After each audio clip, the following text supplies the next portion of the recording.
আমাদেরকে যারা গুলি করেছে তারা ছিল গাদ্দার, যাদেরকে কেন্দ্র করে স্বাধীন বাংলাদেশ হয়েছে, নতুন করে স্বাধীনতা অর্জন করেছি। আজকে তাদের স্বার্থ সুরক্ষা না করে তাদেরকে পাশ কাটিয়ে রাজনৈতিক দলের মতামত নিয়ে আজকে আমাদের আহত যোদ্ধাদেরকে কোণঠাসা করা হয়েছে সাংবিধানিকভাবে। এই দাবিগুলো আমরা বিভিন্ন সময়, শুধু আজকের আন্দোলন ছিল না, আমরা বিভিন্ন সময় 1-2 মাস যাবৎ এই যখনই শুরু হয়েছে যে ঘোষণাপত্র দেবে, সনদপত্র দেবে, তখন আমরা ত্রুটিগুলো তুলে ধরেছি।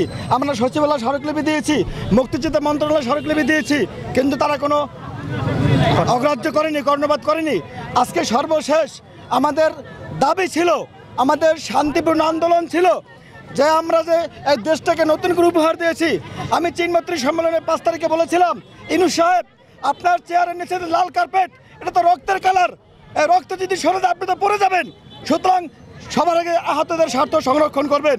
কিন্তু আমরা কি দেখছি, কয়েকজন উপদেষ্টা তারা এমনভাবে কথাবার্তা বলে, তারা আমাদেরকে ভুলে যেয়ে তারা রাজনৈতিক দলের গোলাম হয়ে তারা আহত যোদ্ধাদেরকে পাশ কাটিয়ে কোনো রকম জানাতন একটি সনদ স্বাক্ষর করতে যাচ্ছে।